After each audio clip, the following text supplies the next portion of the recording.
Old pension scheme 2024 supreme court का फैसला है दोस्तों। अब इन लोगों को मिलेगा ओपीएस का लाभ। चेक कर सकते हैं लिस्ट में अपना नाम। Old pension scheme supreme court का फैसला दोस्तों। लोकसभा चुनाव के दौरान पुरानी पेंशन बहाली को लेकर कर्मचारी संगठन एक बार फिर एक्टिव मोड में आ गए हैं। केंद्रीय कर्मचारी संगठनों का कहना है जब तक सरकार पुरानी पेंशन योजना दोबारा लागू नहीं करती तब तक देश के 85 लाख केंद्रीय और राज्य सरकार के कर्मचारी का आंदोलन जारी रहेगा।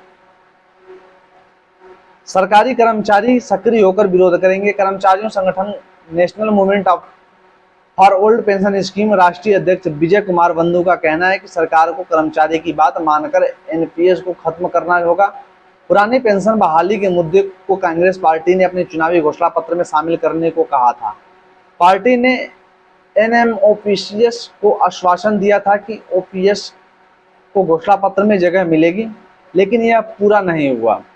अब इस आंदोलन को और तेजी से आगे बढ़ाया जाएगा। लंबे समय से गारंटीशुदा पेंशन व्यवस्था के लिए आंदोलन कर रहे national mission for old pension scheme India के राष्ट्रीय अध्यक्ष डॉक्टर मंजीत सिंह पटेल ने कहा कि पेंशन का नाम चाहे कुछ भी हो, कर्मचारी गारंटीशुदा पेंशन व्यवस्था चाहते हैं। एनपीएस को ओपीएस में बदला जाएगा। केंद्रीय सरकार कर्मचारी एनपीएस को खत्म करे तो ठीक है, नहीं तो इसे पुरानी पेंशन स्कीम में तब्दील कर दे। पुरानी पेंशन योजना दिसंबर 2003 में बंद कर दी गई थी। दिसंबर 2003 में दिव्यांग अटल बिहारी वाजपेयी सरकार ने पुरानी पेंशन योजना को समाप्त कर दिया था। इस पेंशन योजना के तहत कर्मचारियों को सेवानिवृत्ति के बाद उसके वेतन का 50% जो है वो मिलता था, लेकिन अब पुरानी पेंशन योजना बंद कर दी गई है और राष्ट्रीय पेंशन योजना लागू कर दी गई है। 1 अप्रैल 2004 से लागू किया गया था नई पेंशन योजना। 1 जनवरी 2004 को या उसके बाद सरकारी सेवाओं में शामिल होने पर केंद्रीय कर्मचारियों, स्वतंत्र निकायों एवं सभी नए कर्मचारियों पर लागू है। भारतीय रिजर्व बैंक ने ओपीएस को लेकर राज्यों को दी थी चेतावनी। पुरानी पेंशन योजना को लेकर राज्य को चेतावनी देते हुए कहा था कि अगर सरकार इसे लागू करती है तो राज्य सरकार को भारी नुकसान उठाना पड़ेगा। यदि इसे सभी राज्यों में अपनाया जाता है तो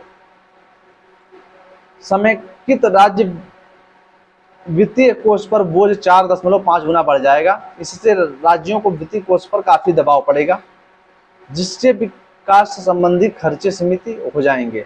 इसके अतिरिक्त राज्य कोष निधि पर बोझ 2060 तक वार्षिक सकल घरेलू उत्पादन पर 0.9% तक पहुंच जाएगा। सेंट्रल बैंक ने कहा कि पुरानी पेंशन योजना लागू करना फायदेमंद नहीं होगा। पुरानी पेंशन योजना के लाभ।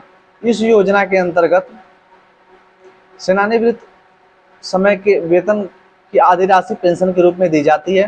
पुराने पेंशन योजना में अगर किसी कर्मचारी की रिटायरमेंट के बाद मृत्यु हो जाती है तो पेंशन की रकम उसके परिवार को दी जाती है। इस योजना में पेंशन के लिए कर्मचारियों के वेतन के किसी भी प्रकार की कोई कटौती नहीं की जाती है। ओपीएस में सेवानिवृत्ति के समय केंद्रीय कर्मचारियों की अंतिम